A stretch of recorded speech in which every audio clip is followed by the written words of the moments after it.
Good day, my name is Angelo. This is Nation Voice Tower. Nation Voice Tower is that hub that keeps you updated on everything pertaining to the political system in Nigeria, the governance of the Nigerian people, and how the welfare of the Nigerian people affects the government. Thanks for joining us. Well, we don't only center on Nigerian activities, we delve into political matters abroad and in Africa too.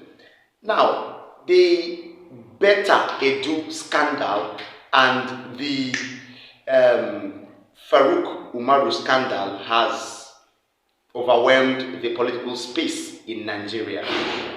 How recent names have been implicated in this scandal, and as a result of this implication, the Economic and Financial Crimes Commission has invited lots of people whose names have been mentioned in this particular fraudulent scandal from the Ministry of Humanitarian Affairs and Poverty Alleviation, where these two women emanated from. The same ministry, these two women were given the mandate to man over. Alright. Now, few of these implicated people are on the run, including the famous Mr. Badmus that used faceless bank accounts to help Betta Edu launder millions of Nigerian naira, millions of public funds into personal accounts. That is not the bone of contention right now, okay? There have been names that have erupted from this Betta Edu's case that are of utmost importance, not only to politicians, not only to the anti-graft agency, but to Nigerians. Do you know why? These names that have come up from the Betta Edu case are names involved with various banks that we all bank with, especially those at home. Now, this is how it goes. It is now a thing of surprise that the Chief Executive Officer of Zenith Bank, Dr. Ebenezer Onyawu, has been implicated in the case involving Betta Edu and Mrs. Farouk Umaru Sadia. Not only the CEO of Zenith Bank, the Chief Executive Officer of Providus Bank, Mr. Walter Akmani, has also been implicated in this same fraudulent money laundering case that has been hovering over the Ministry of Humanitarian Affairs right from the days and administration of former President Muhammadu Buhari. It doesn't only stop at Zenith Bank and Providus Bank. Surprisingly, the Chief Executive Officer of Jais Bank, Malam Haruna Musa, has also been involved and implicated in this case. These three banks are banks that have been, patronized by Nigerians at a very high degree. There is no businessman in Nigeria back at home that doesn't bank with Zenith Bank. Neither are there lots of civil servants that don't bank with Providus Bank. Or will you say there are no people from the northern part of Nigeria that don't bank with Jais Bank? Can you now see how it affects people at home? Can you now see how it affects Nigerians? So, in this brief expose, I will be telling you how the CEOs of Zenith Bank, Providus Bank, and Jais Bank have gotten their names soiled and implicated over the Betta Edu and Sadia Umaru Farouk alleged humanitarian fraud case. The chief executive officers of Zenith, Providus, and Jais banks have been asked to explain what they might know about the financial misappropriation charges against the Minister of Humanitarian Affairs and Poverty Alleviation, Betta Edu, and her predecessor, Sadia Umaru Farouk. The top bankers were at the offices of the Anti-Graft Agency, EFCC, sometime this week over the matter, according to sources from the agency. Sources further revealed that Zenith Bank's Chief Executive Officer, Mr. Ebenezer Onyawu, was promptly allowed to leave after answering preliminary questions from the anti-graft detectives, although it remained unclear whether or not he will be returning for additional sessions. The anti-graft agency is presently probing numerous instances of substantial public funds directed into private accounts, an action sanctioned by Mrs. Betta Edu and Hajia Umaru Farouk, using their position as ministers. Mrs. Farouk, who oversaw the Ministry of Humanitarian Affairs, Disaster Management and Social Development under the previous administration of former President Muhammadu Buhari, is also under investigation for the mismanagement of at least 37 billion naira in public funds designated for the conditional cash transfer program of the then President Muhammadu Buhari. The large-scale movement of funds into private accounts was partly facilitated by a potential deliberate oversight in flagging suspicious transactions, a responsibility banks bear under various anti-financial crime laws and central bank directives, according to the source. A spokesperson for Providus Bank revealed to us that the matter development was under review without elaborating in an email sometime this week. Jaiz Bank did not return a request seeking comments. The Economic and Financial Crimes Commission spokesperson, Mr. Dele Oyewole, sidestepped a request for comment over the matter sometime this week. Meanwhile, Mrs. Betta Edu has said her hands are clean and she is committed to fighting corruption amidst the uproar over her illegal request to wire funds into private accounts. Mrs. Betta Edu made this statement in a Facebook post she addressed to lots of beneficiaries. There have been several financial corruption investigations over time since President Bola Ahmed Tinubu assumed power, resulting in the detention of prominent figures like the disgraced Central Bank of Nigeria Governor Godwin Emefiele and the EFCC Chairman Abdulrasheed Bauer. Now included in that list are Mrs. Betta Edu and her predecessor, Mrs. Farouk Umaru, in the same Ministry of Humanitarian Affairs and Poverty Alleviation. Alright, and when you hear sources from this anti-graft agency, be it from the Economic and Financial Crimes Commission or the Independent Corrupt Practices Commission, ICPC, or any other anti-graft agency, when you hear sources letting out information, you should be able to know that some of this information are classified. Now, because the CEO of Zenith Bank, according to that documentary there, was left to go, does not mean he is safe. Why have these people been implicated? Millions and billions of Nigerian naira of public funds were laundered into these banks. Now, if these billions of naira came into the bank of just an ordinary Nigerian, the bank account, I beg your pardon, of just an ordinary Nigerian, there will be eyebrows raised. In fact, they will invite you for questioning. You must answer, yes, you must answer those questions. If you're not careful, the anti-graft agency may pick you eventually if you don't explain the source of such whooping and large sum of money in your account. So why didn't you call or do the same operation for this personal account when you saw billions of naira transferred to accounts that have no, useful means of livelihood, accounts that cannot be traced back to any large amount of money in the past? This is the more reason why I feel that the CEOs of these banks should be implicated deeper than they are already. Alright. Well, I'm sorry if any of the CEOs are your relations or your relatives, but we don't support corruption. Because Betta Edu is now the scapegoat, because Hajia Sadia Farouk is now the scapegoat, it does not mean their cronies or their close allies should be allowed to run or to live or to hide.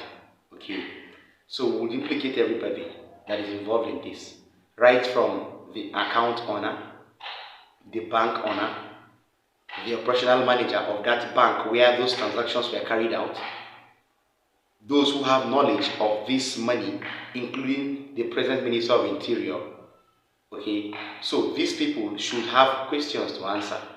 If you are not careful, lots of names will emerge that will shock you. I am so sorry for Malam Haruna Musa from Jaiz Bank, Walter Akpani, and Ebenezer Onyabu, both of Zenith and Providus Banks respectively. I'm sorry about your implications, but if Betta Edu is claiming innocence, which we know she is not, you should find a way of, proving your innocence. So these bank owners should also do the same. If at all, they knew nothing about those amounts of money. The case is becoming bigger than we expected. And we will follow it up to see where it all ends. Now, the Wike controversy, the Nyesom Wike controversy has been blowing hot and cold. Right from the pre-election period, I was of the opinion that Nyesom Wike might finally defect to the All Progressive Congress. The speculation has remained right that Nyesom Wike, the Minister for the FCT, might finally defect to the APC. Now, all directions are pointing at the fact that having recorded a high degree of loyalty to the All Progressive Congress and also a high degree of disloyalty to the People's Democratic Party, over time, if you ask me, I will just conclude that Nyesom Wike is actually a greedy man.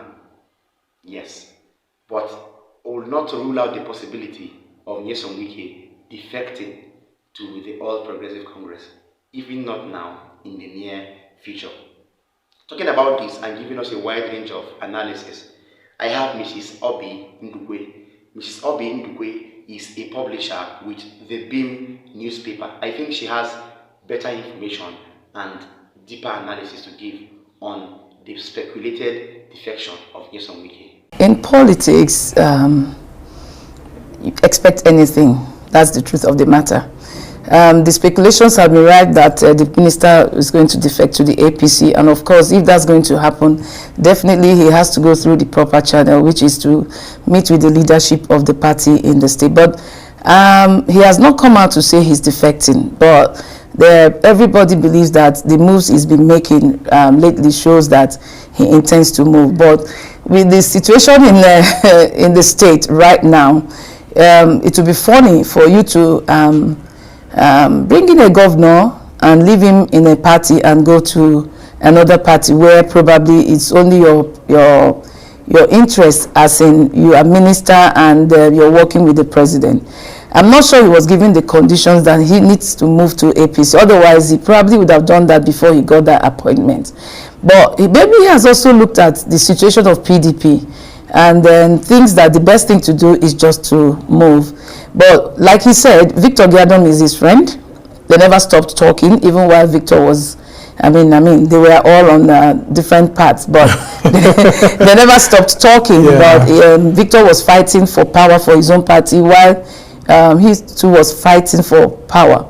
So what it means is actually that they are reconciling whatever differences, estranged friends coming together. So we are waiting to see what that portends in the nearest future. We hope that it will not just be one of those things dramaed by politicians, because we've seen enough drama. Yeah, if you take a look at the delegation, you will see that Dan Obi, who happens to be the PDP National Vice Chairman for South-South, was in that delegation, going to visit the APC National Vice Chairman for South-South. And Samuel Anyao, who has just been confirmed today as the PDP National Secretary by the court, after having gone to contest for the Imo State governorship election, was there too.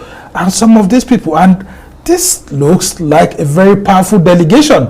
With senators, former House of Rep members, former senators, and all of that in this delegation. And then, if you juxtapose it with Senator Magnus Abe also saying that he's moving into the APC, what exactly, what was the handwriting that we're seeing here? Well, nobody wants to be left out, where the party is. That's the truth of the matter. But again, that the presence of Senator Anyanwu and Dan Obi does not really suggest that they are leaving, because if that should be the case, but there is allies. No, there is allies. They've been friends. In politics, there's no permanent enemy, no permanent friend. What you have is permanent interest, and so if their interests, run at cross purposes, you won't see them. But as long as their interest is for a particular purpose. I mean, you will see them together. And then the man says he didn't go there because of political reasons. He went to see his friend. It was not a political visit per se. And you believe him? But of course, when politicians are involved, you should know that we know better than that. You know, so they've been friends, and then I think it's just a matter of trying to align and realign, and then see what the future portends. And again, even he said, the minister said it, Victor had come to congratulate him with some APC leaders when he was appointed. So it was like a return visit. So it's not really that he went out looking for the APC leadership. All right, Obi Ndukwe there, I think what she said is not different from mine, because her guess is as good as mine. It's on Wiki. He cannot be in the PDP and play this type of politics for long, because there will be transitional hierarchies in these parties or in this PDP that he belongs to. So if the recent hierarchy are afraid of him, the transitional national executive committees may not take it lightly with him. Yes. So he would have to defect to the APC to achieve his aim totally. Now, we have analyzed and formally agreed that the problem of Nigeria is actually the leaders, right? Yeah, that's true. But Nigeria's problem may not be the leaders alone. If you ask me, from a careful point of view, I believe that in Nigeria we have a structural problem. Yes, a structural problem would mean an administrative problem. Let me say an administrative bottleneck, which boils down to bad leadership. Right? Yes, lots of ministers, high number of ministers, I think 48 or thereabouts. What do we need them for? That is why we have the likes of Betta Edu, embezzling funds. Large number of aides, large number of federal commissioners and directors doing nothing. Doing nothing. Okay, that is why we cannot even curb the level of corruption in our government system at this point. Well, you will not hear all of it from me. I have somebody in a very brief interview. Now, Mr. Anthony Kilka has given a better point of view to issues that pertain to Nigeria's problem, not just leadership, but administrative problems and structural problems. All right. Now, Anthony Kilka is not just a nobody. He is the director of the Commonwealth Institute of Advanced and Professional Studies. I think he has better knowledge of what I'm trying to say. Stay tuned. I personally think you do not need this amount of ministers, but I understand we have a structural problem. We have a constitution that states that every state needs to have a minister, so that's 36 ministers already. And this president is perhaps the most political president Nigeria has ever had, at least the most political of the Fourth Republic. So he comes with a baggage of a network of political people seeking political appointment. So it's very tough to ask him to reduce it. That I get. And it's not good for the system because, mind you, the need to have 36 ministers to represent each of the state is something that has to do with how flawed our system is, that we don't trust the system and everybody wants to be inside. And it also tells you the idea of being inside to go and do what? Because, you know, in Nigerian politics, people go in poor, they come out rich. Because they don't trust others to do with it. We all want somebody from our own part to be inside there. That's the weakness of the structure. So that, I think, you know, it's gone past. What's he going to do? Start sacking people unless they catch them with their hand in the cooking jar. They can't just wake up and say, go home. We want to reduce the cabinet. That's going to be tough. What can be done, though, is that whilst you agree that, you know, 48 ministers seems a lot, what can be done is that we need to find a way to make sure that these 48 ministers have 48 achievements. So that each one of them needs to be seen to say, justify your presence here. I think that's what we need to be looking at now. Because if the output can outweigh the input, then the presence of 48 ministers or more can be justified. That said, it looks, bloated in an era of, in 2024, an era of technology and light mechanisms and systems. But but that's where we are. It's a Nigerian peculiarity because everybody has to be inside. Okay, because of the wide range of positions, ministerial appointments, and all that, we find it hard to curb corruption. Yes, we will find it hard to cut the cost of governance because, as stipulated, when the president wants to travel, everybody wants to go with him. Yes, I saw a post recently that the president had decided to cut down his entourage while traveling. Why is he doing it just now? No, he should have been traveling with 5,000 people or 50,000 people. So we know you're the president of Nigeria. Yes. Look at the summit he went for in Dubai, in the UAE. A common summit on climate change. Nigeria, who is not even suffering directly. Yes, we're suffering from climate change here, but we don't suffer climate change compared to countries like Brazil. We don't suffer climate change compared to countries in South America, all right? So why would you as a president come with delegates numbering over 1,000? Why? For what? What are they coming to say? What are you coming to say about climate change? If Brazil, if Guinea, if other countries in the Amazon come with 1,000 delegates, we say, yeah, they have things to say. They are suffering directly from climate change. Okay, so I am shocked that it is just dawning on him, an old man of this age, governing a country as big as Nigeria, with one of the largest economies in Africa, is just realizing recently that he has to cut down the cost of governance by drastically reducing the number of people who follow him to travel. I don't even know how these people think anyway. I don't know if he needs to be told before he knows what to do.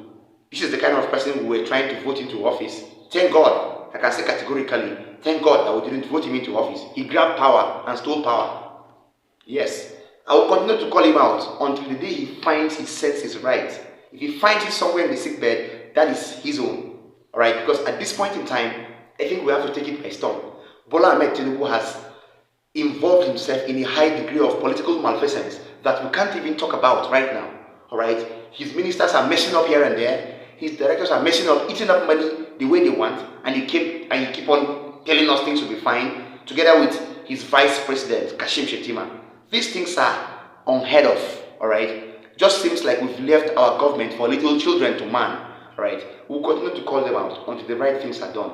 Thank you so much for staying this far. Please like this video, share them to all your social media platforms so it could go viral, and drop comments for us in the comment section because we need these comments to go viral too. Alright, if you've been watching me, thank you for watching. Tap the subscribe button if you've not done so, and also tap the notification bell so that you get to see me promptly when I drop a new update. From my table, I'm saying, see you next time. Bye.